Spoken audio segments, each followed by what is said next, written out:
작년 2월부터 시작됐던 1년 6개월간의 의정사태가 이제 진정되기 시작했습니다. 이날 얼마나 우리가 기다려왔는지 모릅니다. 여기 와 계신 전임 학장님으로부터 비롯해서 수많은 리더십들과 힘드신 고난의 여정을 이제는 마치고 정상화의 길에 들어서는 것 같아 감회가 새롭고 또한 기쁘고 감사합니다. 내일부터는 여름 학기, 계절 학기가 개강이 돼서 그간 못다한 학업에 또한 충실하기 시작하게 됩니다. 지난 한 달여간 혹은 지난 일주일간 아주 많은 일들이 있었습니다. 매일 회의가 있었고 거의 매일 돌아오는 학생들을 만나면서 짧은 기간 안에 돌아오는 학생들이 정상화되는데 도움이 되기 위하여서 학교에서는 정말 최선을 다했다고 저는 생각을 합니다.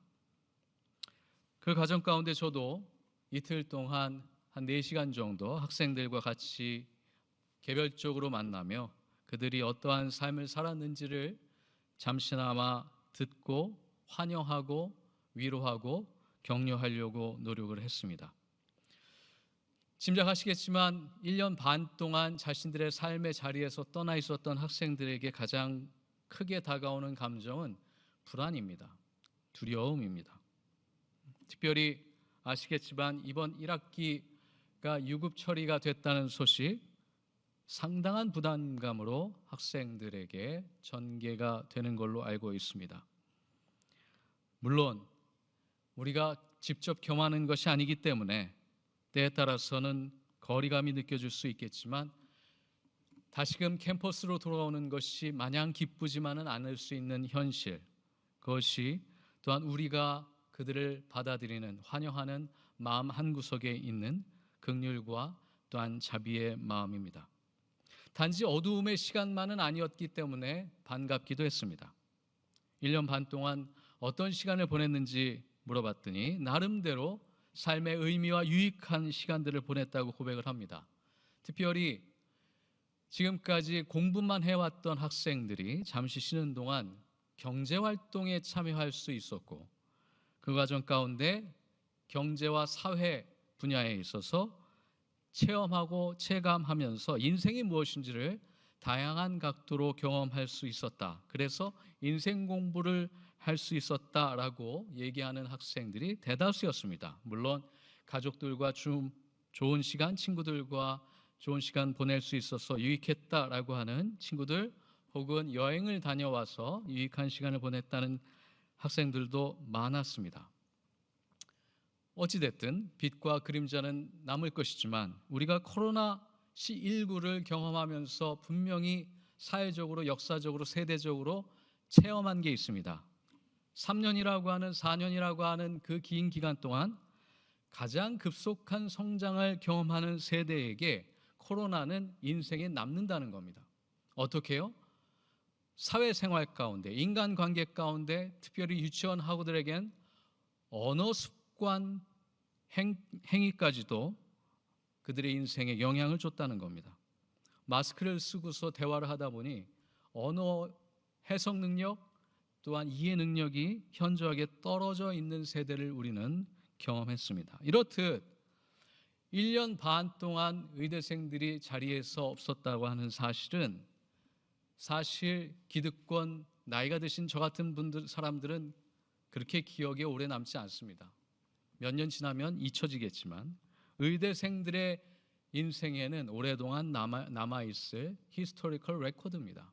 그들의 인간관계, 사회관계, 학교의 관계, 교수님과의 관계 모든 분야에 있어서 학업 과정에 가장 크게 짙게 남을 히스토리컬 레코드가 될 것입니다.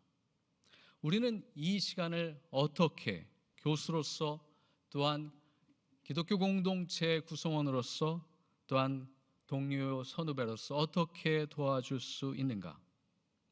이게 저와 또한 모든 기관의 리더십의 또한 구성원들의 고민이었을 거라고 생각합니다. 제가 받아본 자료 가운데 전국의과대학협의회에서 배포한 자료에 의하면 이 과정 가운데 가장 궁극적으로 중요한 목표는 무엇이냐? 학생들의 안정적인 정착입니다. 그리고 거기에 공동체 회복, 신뢰 회복을 요청하고 있습니다. 얼마만큼 중요한 가치입니까? 기관에서도 정부에서도 공동체 회복과 신뢰 회복이 이 과정 가운데 상당히 중요하다는 걸 인식하고 있어서 다행이라 생각합니다.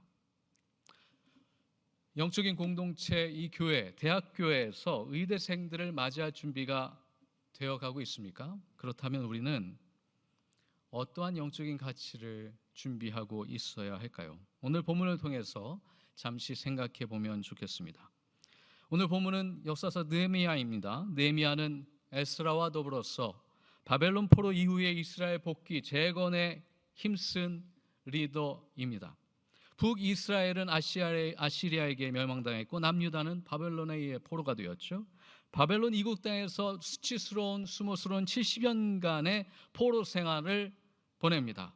그리고 세 번째 새로운 제국 페르시아 왕국이 들어서면서 고레스 칙령에 의하여서 모든 포로들이 본국으로 돌아갈 수 있다라고 하는 길이 열립니다. 그리하여 유대인들도 드디어 70년 만에 자신의 고국길에 귀환길에 오르게 되죠.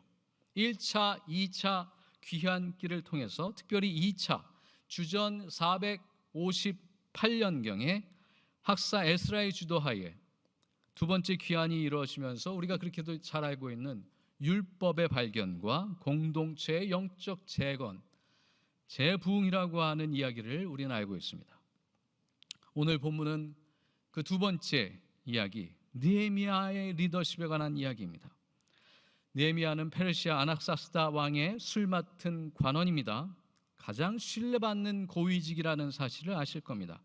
그는 고국 예루살렘의 성전이 회복된 사실은 반가웠지만 여전히 성벽이 무너져서 동족들이 큰 환난과 능욕을 당하고 있다는 사실을 슬퍼하며 하나님께 기도드립니다. 오늘 그 본문입니다. 비록 성전이 재건되어서 영적으로 회복되는 것 같이 보였지만 여전히 성벽은 허물어져서 도시가 안전하지 않고 그들의 백성들은 수치심을 갖고 살고 있다. 따라서 우리의 과거의 영광이 회복되기 위하여서 하나님의 도시인 예루살렘의 온전한 회복을 위하여서는 성벽이 재건되어야 된다는 사실을 주장하며 그에게 주신 사명을 감당하기 시작하는 초입입니다. 오늘 그 첫 번째 이야기가 나오는데 탄원 기도로 하나님께 탄원 기도로 드리는 것이죠. 기도의 모범 가운데 하나입니다. 특별히 리더십이 가지고 있는 중보 기도의 좋은 모범입니다. 예루살렘 향한 그들에게 이스라엘 백성들이 유대인들이 어떠한 삶을 살아왔는지를 겸허하게 받아들이죠. 주님께서 주신 길을 우리가 걷지 못했습니다. 그래 우리는 이런 수모와 수치심을 경험하고 고생을 지금 그렇게 하고 있습니다. 성벽이 무너졌고 성문은 불탔습니다 라고 하면서 하나님께 안타까움의 기도를 올려드립니다. 여러분 역사적으로 보면 이 당시가 사마리아인들이 형성되던 시기입니다. 잘 아실 겁니다. 그리고 사마리아인들은 예수님의 시대에 얼마만큼 어떤 종족으로 인정받았는지 또한 수치와 무시를 당했는지 잘 아실 겁니다. 외국 제국들에 의해서 포로가 되었든 혹은 토착화가 되어서 유대인의 순혈주의들 그 거룩한 피를 탁하게 만들어서 왜 이방인들과 같이 새로운 민족을 만들었다라고 여겨지는 것이 사마리아입니다. 그리고 이 당시 사마리아 땅에는 유대 땅까지 종속되어 있었습니다. 정치적으로 당연히 종속이 될 수밖에 없었기 때문에 예루살렘도 사마리아 사람들이 통솔했을 거라고 하는 고고학자들의 의견이 지배적입니다. 육체적으로 정치적으로 뿐만 아니라 영적으로도 예루살렘에 도착한 귀환한 유대인들은 수치심과 모멸감을 느끼고 있었을 터였을 것입니다. 안전하지 않았습니다. 여전히 이방 사람들의 무시뿐만 아니라 공격이 이어졌고 성전은 여전히 위태로웠으며 그 성전을 보호해야 될 성벽이 무너졌기에 이스라엘은 위험천만한 상황 속에 여전히 있었습니다. 이어서 느헤미야는 기도합니다. 그 기도의 내용을 잘 살펴보면 공동체가 어떻게 다시금 회복하여서 신뢰관계를 회복할 뿐만 아니라 그들의 영적인 정체성까지도 회복되어지는지를 볼 수 있습니다. 첫 번째는 긍휼함을 간구하는 기도이죠. 유대인을 자신과 동일시하면서 리더로서 우리의 고통을, 그들의 고통을 나의 고통으로 여기고 주님께 긍휼을 간구하는 기도를 드립니다. 그리고 잘 살펴보시면 그의 기도는 신명기적인 사관 안에 자리 잡고 있습니다. 즉 율법 준수가 이스라엘 정체성의 가장 핵심적이다라는 사실을 알고 있어서 유대인이 유대 종교가 온전하게 세워지려면, 다시 재건되려면 율법을 지켜서 그 정체성과 순수함을 회복해야 된다라는 내용을 잘 담고 있습니다.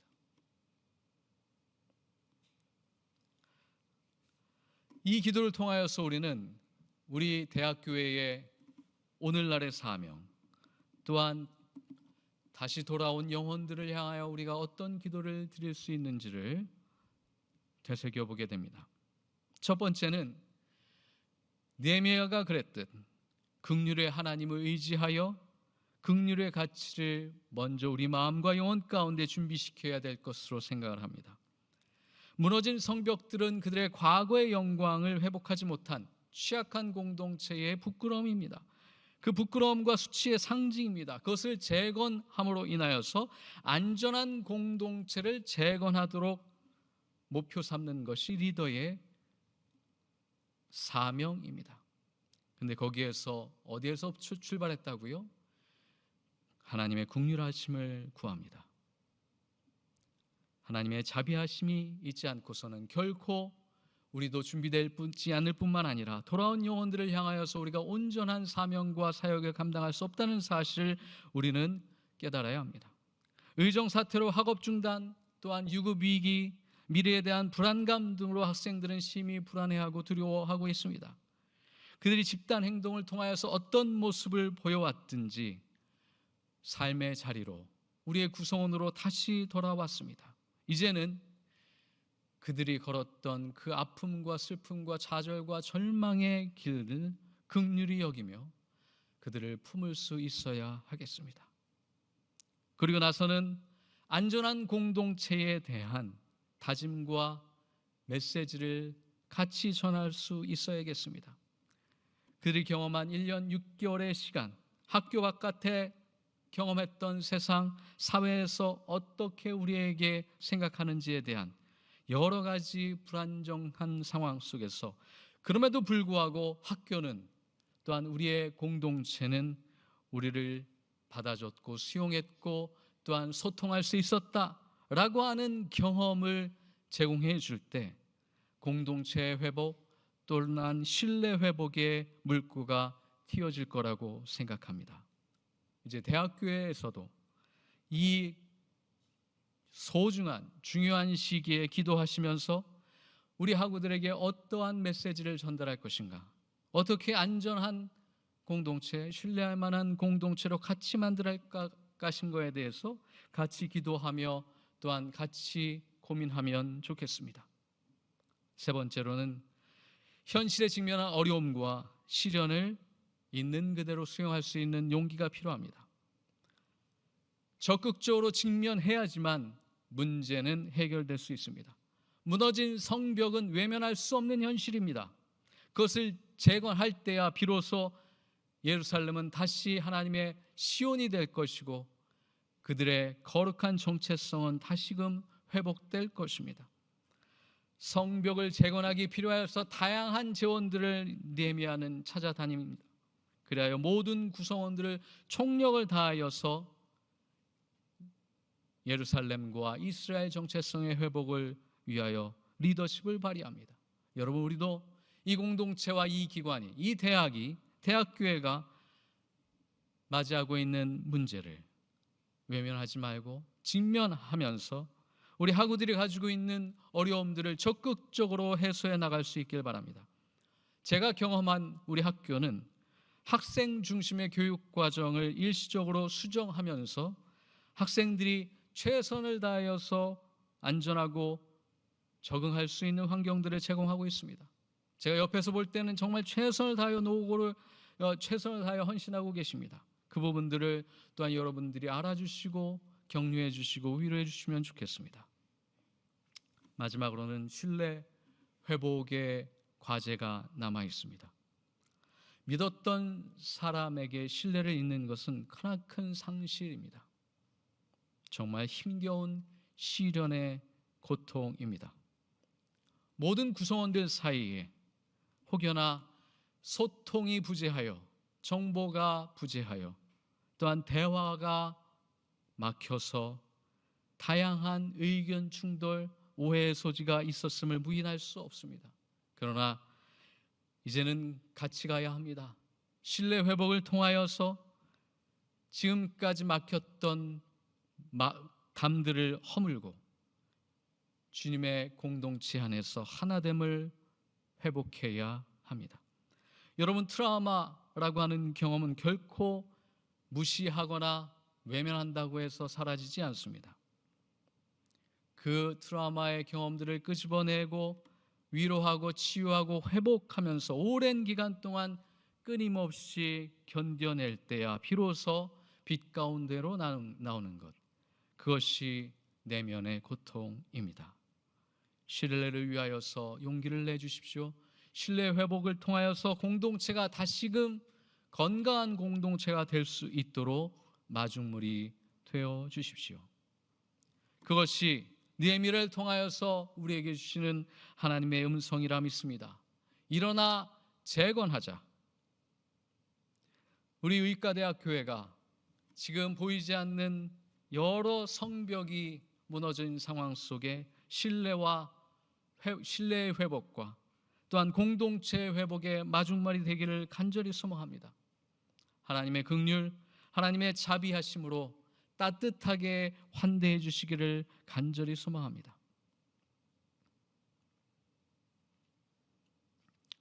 지난 한 주간 동안 우리의 학우들을 생각하면서 기도할 때에 저에게 찾아온 잔잔한 감동스러운 이야기를 한 가지 나누고 마치도록 하겠습니다.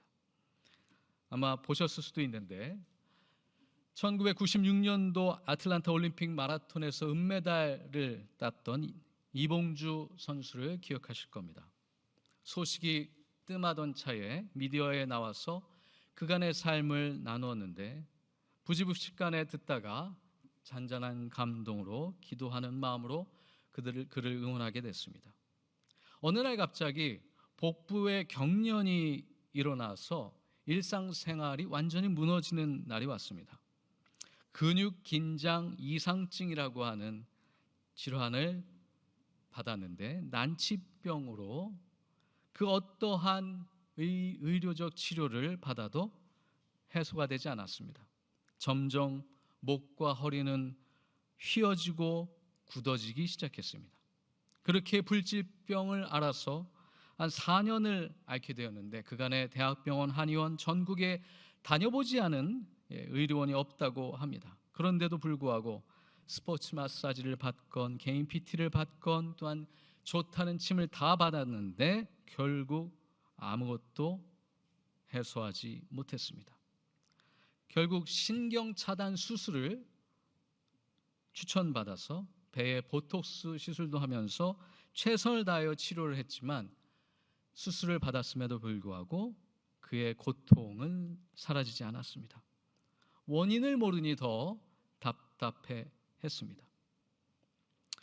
그러던 와중에 모든 수술과 모든 외과적인 혹은 내과적인 치료를 다 받고 나서도 문이 닫혔을 때 신경안정제와 수면제를 먹고 나서도 잠이 오지 않을 그때쯤에 아내와 함께 다짐을 했답니다. 아내가 아주 굳은 마음을 먹기 시작을 했습니다. 이제 길이 없으니 우리가 치료를 하자. 그러면서 지금까지 먹었던 모든 식단을 바꾸기 시작했답니다. 제철 음식으로 바꾸고 올가닉으로 바꾸면서 음식을 소화 못하니까 모든 음식을 다 갈아서 마치 아이의 이유식을 만들듯이 남편을 위하여서 만들기 시작했습니다. 그리고 마사지가 필수적이라고 느껴 최고급 마사지 오일을 사다가 온 집안에 비치해 두면서 매번 환부를 마사지하기 시작을 했습니다. 마치 어린 시절 어머니가, 할머니가 아이의 배를 마사지하면서 배탈난 배를 치유하듯이 그런 간절한 마음으로 남편을 돌보기 시작을 했습니다. 그렇게 2년 반 동안 치료와 치유와 돌봄을 제공하더니 드디어 복부 경련이 조금씩 사라지기 시작했고 부교감 신경이 활성화되기 시작했답니다. 가장 힘들었던 것은 잠을 자지 못했다는 것이죠. 아무리 약을 먹어도 오래 자지 못했는데 몸이 이완이 되기 시작을 하면서 처음에는 잠을 자기 시작을 했는데 20분을 자고 마사지를 받으면서 또 25분, 조금 있다가 30분, 조금씩 차도를 보이기 시작하더니 스스로 잠을 자기 시작했답니다. 그리고 결국 몸이 좋아지다가 외출을 시작하고 산책을 하기 시작해서 자신의 몸이 조금씩 올라오는 것을 느끼기 시작을 합니다. 호흡이 돌아옵니다. 굽었던 목이 세워지기 시작을 합니다. 그리고서 한 3년이 지날 때쯤에는 달리기를 시작을 했는데 그 달리기의 첫 번째는 100m였습니다. 여러분 상상을 해보십시오. 42.195에서 2등을 했던 분이 보스턴 마라톤에서 1등을 했던 세계 최고의 마라토너가 회복에서 처음 뛰었던 미터가 100m입니다. 올해는 10km를 완주하는 게 목표라고 해맑은 얼굴로 기뻐하는 이봉주 선수의 얼굴이 기억이 납니다. 그의 4년은 그는 이렇게 표현합니다. 내 인생의 데스 포인트였다. 여러분, 데스 포인트는 마라톤에서 얘기하는 30km 지점을 의미합니다. 모든 인간이 다 30km 지점 넘어가면 바닥을 치면서 포기하고 싶은 지점에 도달하는데 그게 데스 포인트라고 합니다. 지난 4년은 자신에게 데스 포인트였다. 그러면서 지금 여기 나와 이렇게 얘기할 수 있는 건 기적이며 그러기에 너무나도 감사하다라고 얘기합니다. 물론 여기에서 이야기는 끝나지 않았습니다. 조금 더 클리셰처럼 보였지만 저에겐 더 감동적인 이야기가 마지막 부분에 나왔습니다. 그게 무엇이냐? 그 아내가 나와서 하는 이야기였습니다. 아내의 고백입니다. 이봉주 씨와 한 20년 동안 사신 것 같아요. 2002년도에 결혼하셨다고 하니까 23년이죠. 이봉주라는 사람은 정말 착한 사람입니다. 정말 좋은 사람입니다. 라고 고백을 하면서 한 가지 예를 들어줍니다. 자신의 오빠가 결혼하고 나서 얼마 되지 않아서 교통사고로 급작스럽게 죽었다고 합니다. 그리고 6살짜리 아들을 하나 남겼는데 그 이야기를 듣자마자 이봉주 씨가 그 아이를 데려오라고 했답니다. 우리가 키우자. 우리가 아들을 삼자. 이미 아들 둘이 있었는데 그 아들을 삼자라고 얘기하면서 그 조카죠. 아들처럼 너무 극진하게 잘 살펴주고 있는 모습을, 긍휼히 여기는 모습을 아내가 옆에서 오랫동안 지켜봤습니다. 그러면서 다짐했다고 합니다. 내가 언젠가 최선을 다해서 남편을 도와야겠다. 마치 받은 사랑을 갚아줘야겠다라고 하는 음성이 들립니다. 그래서 이봉주의 데스 포인트에 아내가 결단을 하고 4년 동안 매일같이 사랑의 마사지 혹은 최선을 다하여 그의 사랑을 베풀어 줬습니다. 사랑의 열매입니다. 기적의 순간입니다. 사랑이 감동을 낳고 사람을 치유하고 변화시켰습니다. 얼마나 놀라운 이야기가 아닙니까? 그러나 우리는 이 이야기를 예수 그리스도를 통하여서 이미 경험한 사람들입니다. 공동체의 회복을 위하여, 신뢰 회복을 위하여서 우리는 부름을 받고 있습니다. 돌아온 영혼들을 위하여서 기도해 주십시오. 그들의 처지를 긍휼히 여겨 주십시오. 그들이 안전한 공간을 느낄 수 있도록 환경을 제공해 주십시오. 또한 그들 사이에, 우리들 사이에 막혔던 소통의 담이 허물어지면서 신뢰관계가 회복될 수 있도록 기도해 주십시오. 그것이 우리 대학교에게 주신 하나님의 오늘 2025년 8월 우리에게 주신 사명과 기도인 줄 믿습니다. 기도하시겠습니다. 주신 말씀 생각하며 주님께서 주신 목소리와 메시지라고 생각하면 그것을 우리의 마음과 영혼과 기도에 담아내는 거듭의 기도 잠시 드립니다.